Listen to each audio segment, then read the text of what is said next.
Hey, yo, Pro Wrestling Podcast listeners, welcome to the show where we don't sing it, we bring it. Help us out and click subscribe to show your support. YouTube users, click the bell so they'll notify you every time a new episode goes up. And just make sure you stop by the Pro Wrestling homepage at prowrestling.com and check out everything the Pro Wrestling Podcast has to offer.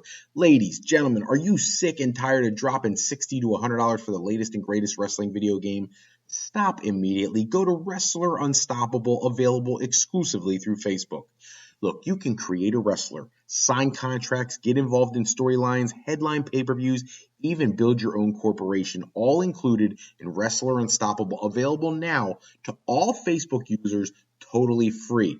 If you want to become a member of the Pro Wrestling Podcast family, you would like a shout out like John in Texas, then check out our Patreon page at patreon.com/Pro Wrestling Podcast. Sign up today, and here's the deal.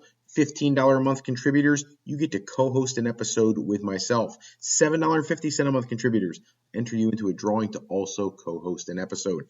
Hello, everybody, and welcome to this episode of the Pro Wrestling Podcast. If you have questions, comments, anything you'd like us to touch on in a future episode, go to the Pro Wrestling Sound Off line by dialing into 267-642-1160. It is a talk-to-text service. You leave the message, they'll convert it, let me know, and we will get to the items that you referenced there in a future episode. Don't forget to head over to the homepage of the Pro Wrestling Podcast at prowrestling.com and check out everything we have to offer there, including supporting our sponsors. Tonight, we have all sorts of things to talk about. There's a lot in the news. I will try to transition through them in a relatively quick pace just so we can get everything into one episode. And we're going to start with the NWA, National Wrestling Alliance, re-signing Nick Aldis, the former heavyweight champion of the company. And it's a bittersweet thing for me. I will never understand why a guy who is as worldly talented as Nick Aldis is, why he's spending some of the best years of his wrestling career with the NWA. And that is not an insult to the NWA. For those who've listened to the show for any extended period of time, you know we did a great interview with Nick Aldis. He spoke about his passion for the business and wanting to bring back the tradition of the NWA and help that brand, and he did that. He brought real great honor and prestige back to the NWA Championship. But in this era of wrestling, where free agency and other companies outside of WWE are so lucrative, the NWA runs a very limited schedule. And even this week, in an interview he did with Bustin' Open Radio, talking about the pay structure in the NWA and how things went in the past year, having to start charging $4.99 a month for Fight Network to be able to see some of their shows and whatnot, it's very clear that Billy Corgan, who runs the NWA, is not full of limitless money, unlike Tony Khan, Vince McMahon, people like that. So there is a financial component that impacts the ability of the NWA to put on shows. That being said, how much money could Billy Corgan be paying Nick Aldis to stay with the NWA that makes it financially beneficial instead of Aldis pursuing something in, say, All Elite Wrestling, where he has a history, having a series of matches for that NWA championship with Cody Rhodes prior to the kickoff of AEW, or in places like Ring of Honor, where he's had matches in the past, Impact Wrestling, where he was world champion in the past. The one company he's never been to, WWE, would be an interesting opportunity. There's always seemed to have been some kind of roadblock there, which is somewhat frustrating from a wrestling fan perspective, because I think he'd be a great add to the roster. His wife, Mickie James, obviously is legendary in her WWE and Impact career. Now she's back with Impact Wrestling and also works for the NWA. I understand the loyalty to a degree, but at the end of the day, this is a business, and you have to do what makes the best business sense. Now, the only upside I see to this new contract, details came out today, and Busted Open Radio reported that his contract that he just signed is a non-exclusive deal, which means he'll be able to work third-party dates. If that means that we're going to see Nick Aldis show up in AEW, I'm all in. Or in New Japan Pro Wrestling, or New Japan's North American expansion. I'm okay with that. I just feel like at this stage of his career, he's been doing this for quite a while now, and he's so talented in the ring. It would really be great to see him do something more substantial than what he's doing right now in the NWA. Speaking of signings and AEW and things like that, the news came out only yesterday that Tony Khan has announced that a quote-unquote dream signing is coming to AEW very soon. I have a little bit of concern with this because people right away, everybody wants to hypothesize who it's going to be. Is it going to be Wyndham Rotunda, formerly known as Bray Wyatt? Is it going to be Johnny Gargano? I really was hoping Johnny Gargano would return to NXT, but I don't know that that's going to happen. We'll get to that in a little bit. Bray Wyatt, the word coming out that he was difficult to work with, things of that nature. So I don't know how I feel about Bray Wyatt elsewhere. And not to mention, he can't bring the Bray Wyatt character. He could probably put a spin on it and do something slightly different, but it's just not going to be the same. And to be perfectly honest with you, as much as I love The Fiend, and I love the Fiend character, I don't think Bray Wyatt was ever better than when he was like the Deliverance guy with like the goofy clothing on and talking in riddles and rhymes and the cool music and the people with their cell phone lights on out in the stadium. Like, that was the best version to me of Bray Wyatt, and that's the one I wouldn't mind seeing in All Elite Wrestling. But All Elite Wrestling is less theatric and it's much more reality based and wrestling style based. I don't know if his character would work real well in AEW. Johnny Gargano obviously would do very well there.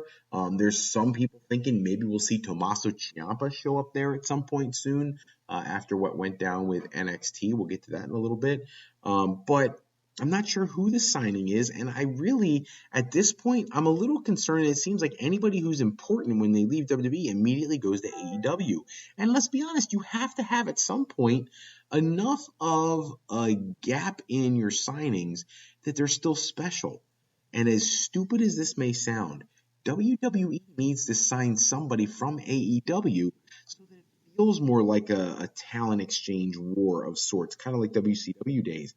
With this, what's happening right now, WWE is pretty much casting off a bunch of people, and AEW is just grabbing everybody, which is going to turn them into a WWE light. I mean, look, everybody talked earlier, right before the New Year, there was memes out online all about all the people who left WWE over the last year, and how many of them have shown up in AEW. You know, with the exception of CM Punk, pretty much every free agent signing they did for the most part was a WWE cast-off. That doesn't speak well to their goal of creating this revolutionary product, but you know, the matches are great. They're letting stars go out there and do what they do. Bryan Danielson is just, oh my God, incredible, off the chains. So much better than he was in WWE. I get all that, but at the end of the day, I just don't want to see a WWE light product, and I feel like that's where we're headed if we just keep signing everybody that WWE casts off. Before I go any further, I can't overlook what an amazing show, 2-night event, Wrestle Kingdom has been. Now, technically, there's a third night where they're going to be going head-to-head with Pro Wrestling Noah, another promotion in Japan. But I'm just speaking about Wrestle Kingdom, the premier event, Night 1, Night 2. Night 1 saw Shingo Takagi defend the IWGP World Heavyweight Championship against Kazuchika Okada. Okada, multiple-time champion, regained the championship from Takagi, which I think everybody expected. This is the 50th anniversary of New Japan Pro Wrestling, so I think their biggest star in their company's history, Okada, really kind of needed to come out as the new champion.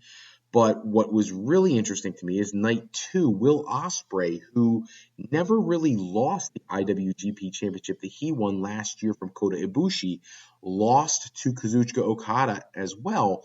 And this made it so Okada is the undisputed IWGP World Heavyweight Champion. And look, I have no problem with him being the champion. Okada, for anybody who's listened to this show over the last 3-4 years, because this is literally our 5th year of doing this, you know I'm a huge Okada fan. I'm sad because I don't think we're ever going to see him in North America doing anything of any significance. I don't think he'll ever make it to WWE. Maybe AEW, but we'll see.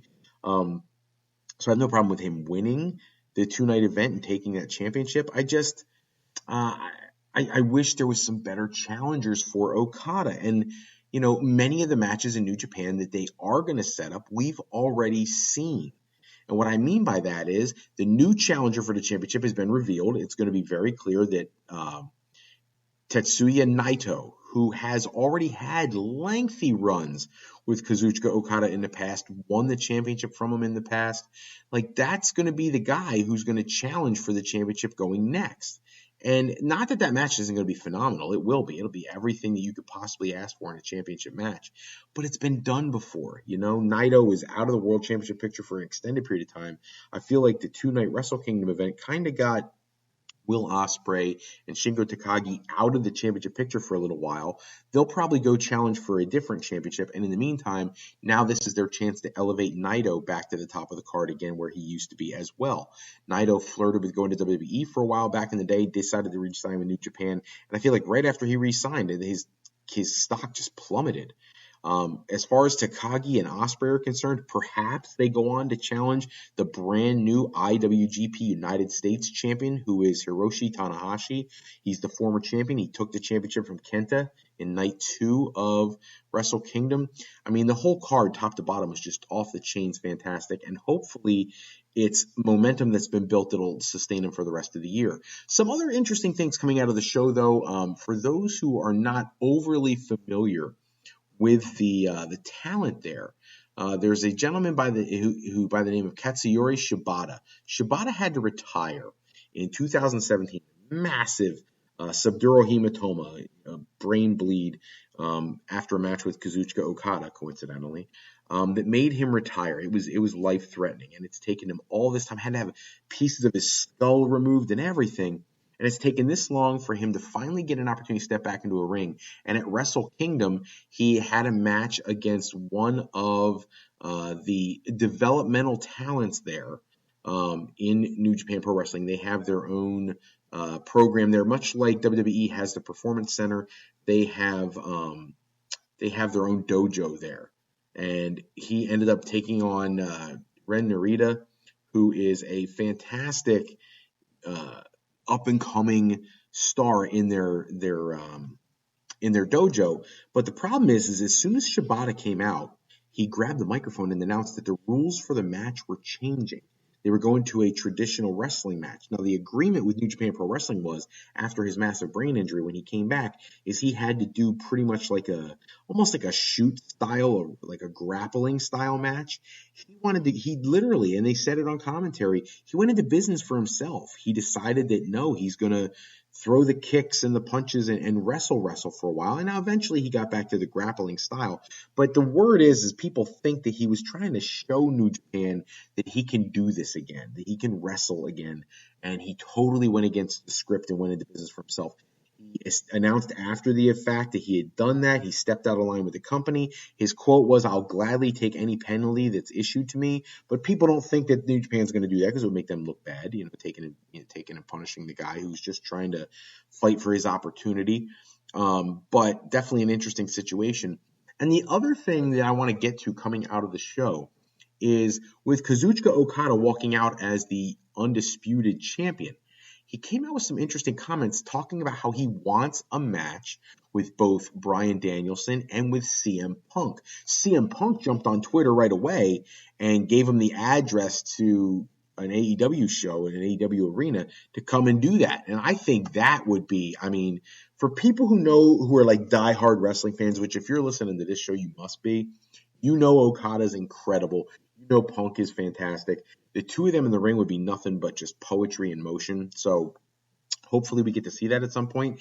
And the level that Bryan Danielson is wrestling right now, wow, I can't imagine the two of those getting in the ring. Talk about incredible professional wrestling, which is an interesting term nowadays because WWE hates that term. They like sports entertainment. But they're actually in the news this week too.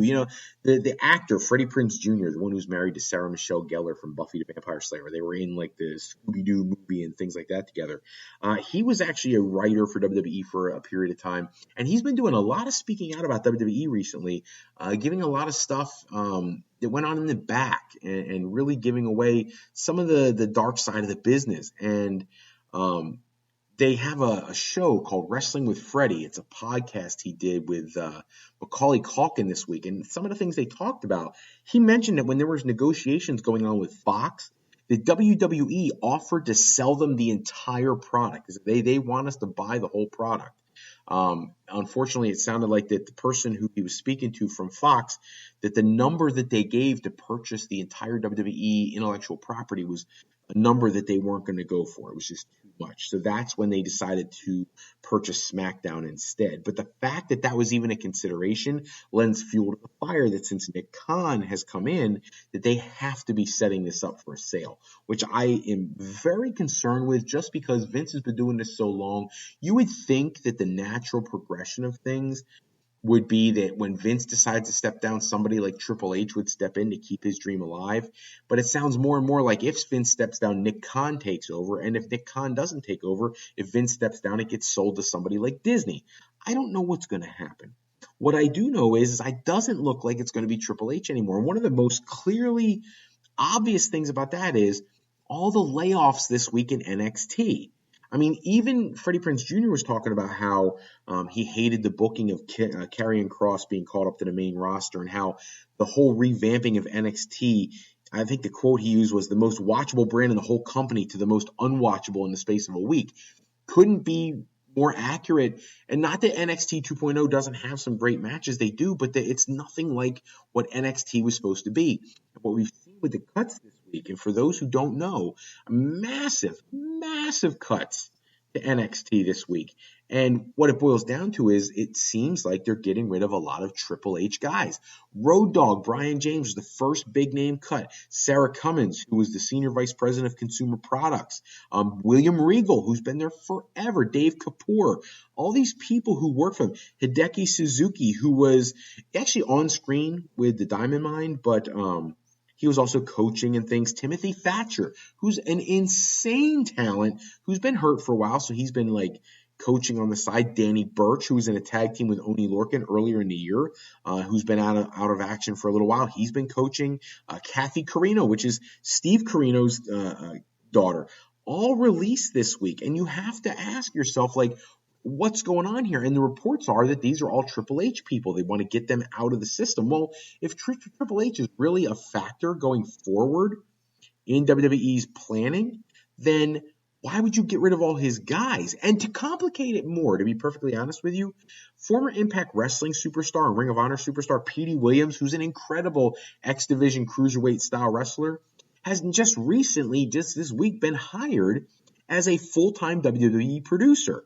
So in one brand, you're eliminating all these long-tenured producers who really understand WWE's way of bringing talent through the system. And then you hire this guy from outside the company and give him a full-time contract. I feel like that just the way WWE's doing things nowadays just doesn't make sense whatsoever. And I don't understand. I mean, they're all about the money. And I get it. I really do. I mean, actually, in the news today, too, it was reported that next month, Matt Men's Andrew Zarian was on their show talking about how the plan is that Saturday, February 19th, WWE's going back to Saudi Arabia. It's all about the money. I get it. It's a business. You're supposed to make money, but I just don't understand how they went from acquiring so much talent to releasing so much talent. They even released Gabe Sapolsky today. And Gabe Sapolsky, for those who don't know who that is, he started in ECW. He worked his way through the ladder, became like the right-hand man for Paul Heyman. He started Evolve, which is a company that WWE purchased recently. You can find their episodes on the network.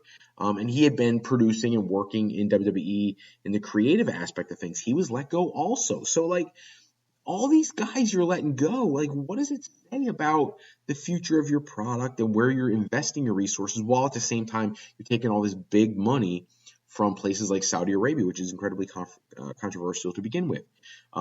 In addition, Goldberg, speaking of WWE, in the news because he's made it clear he only has one match left on his deal, supposedly, but he said he's open to more matches after his WWE contract ends.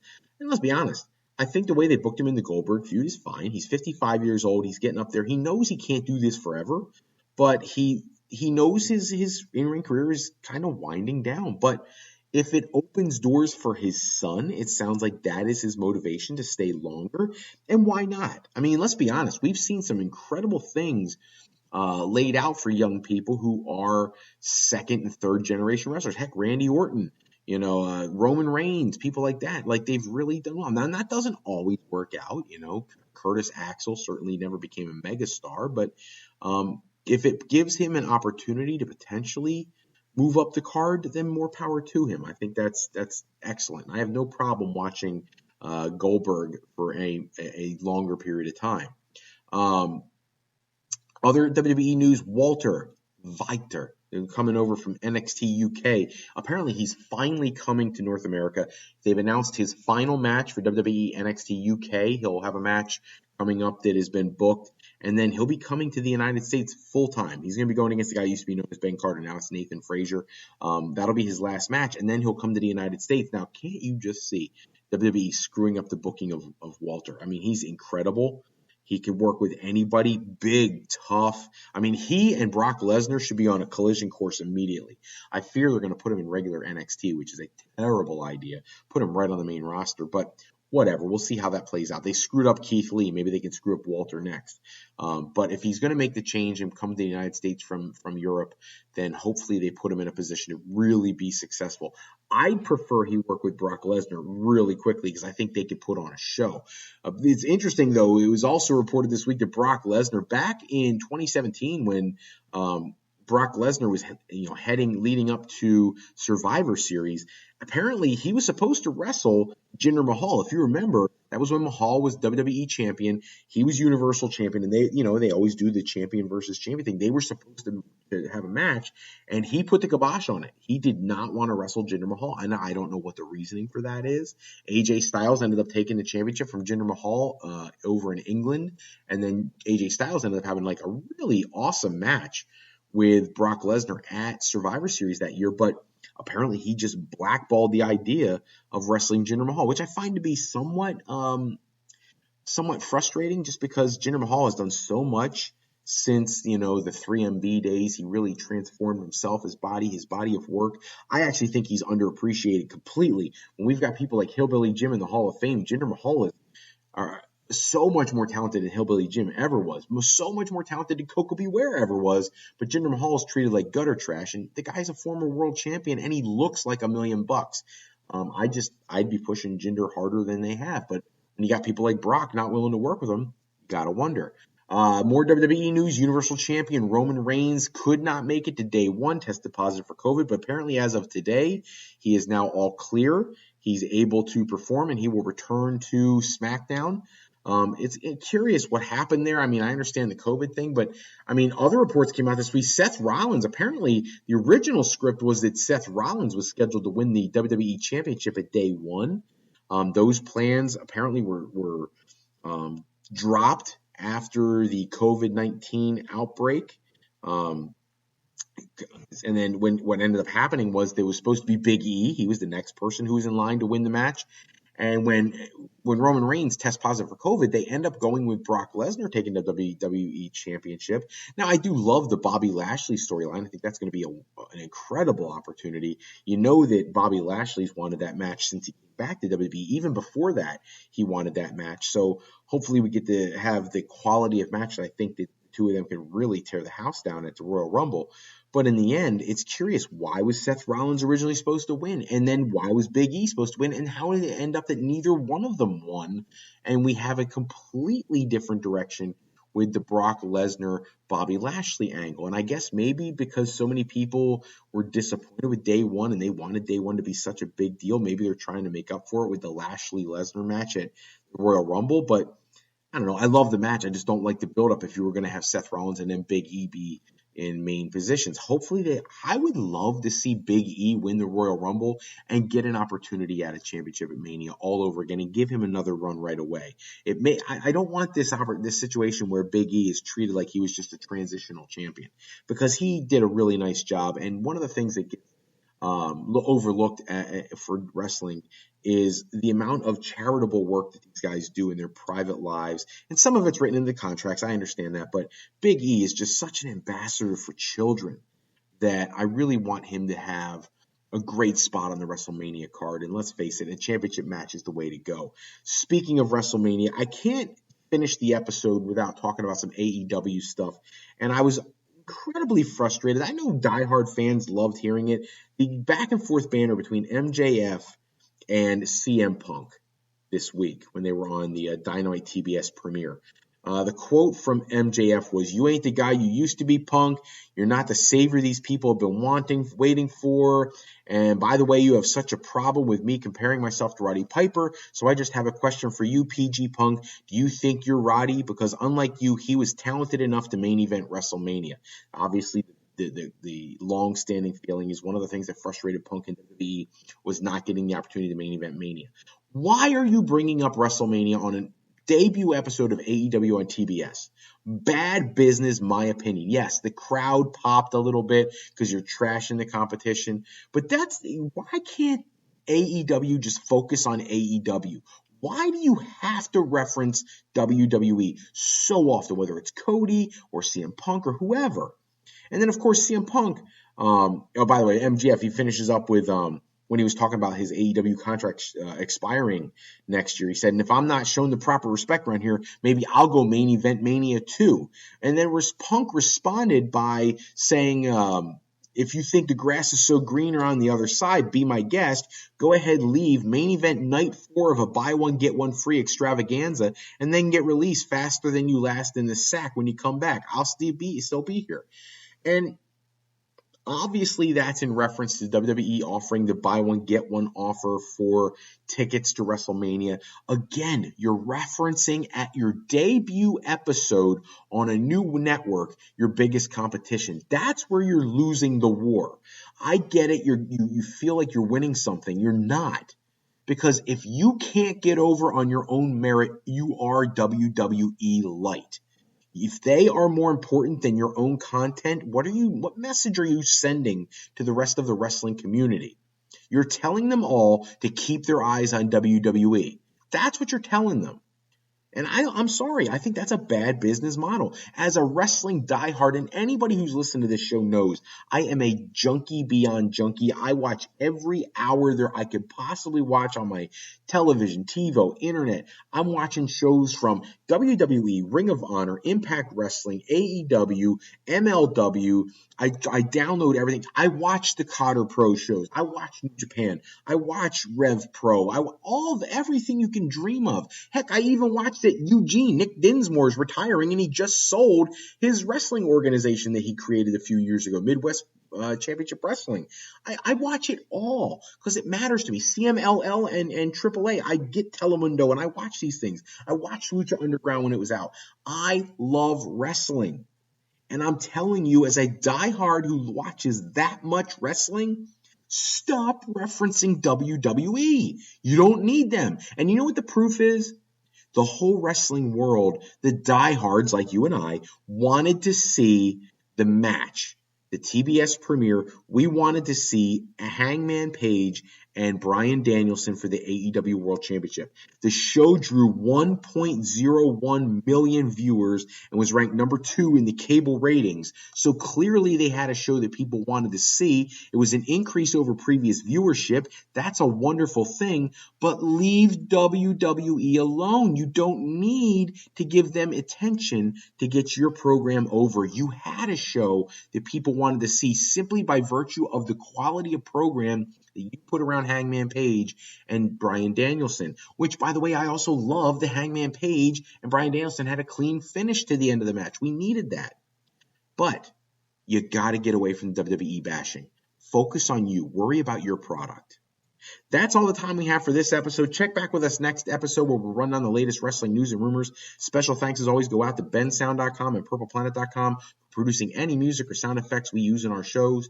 Today's podcast sponsored in part by Beazle Games. Bringing a new friend to family game night is easy with sketchy people. Showcase your artistic side in this game from Beazle Games by going to frowrestling.com and clicking the icon in the middle of the screen. If you're looking for your next career move, you're considering college, university life, or you just need some formal training for your next career decision, go to my sister website at frolifeplanning.com for all your higher education needs, as Fro Life Educational Planning is for today, for tomorrow, and for life with Fro Life.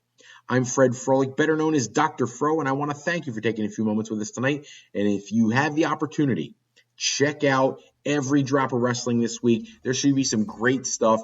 NWA returning to YouTube, AEW Dynamite, AEW Rampage, SmackDown, Raw, all of it. It is all phenomenal. Give them all an opportunity. And until next time, take care, everybody. Have a great night.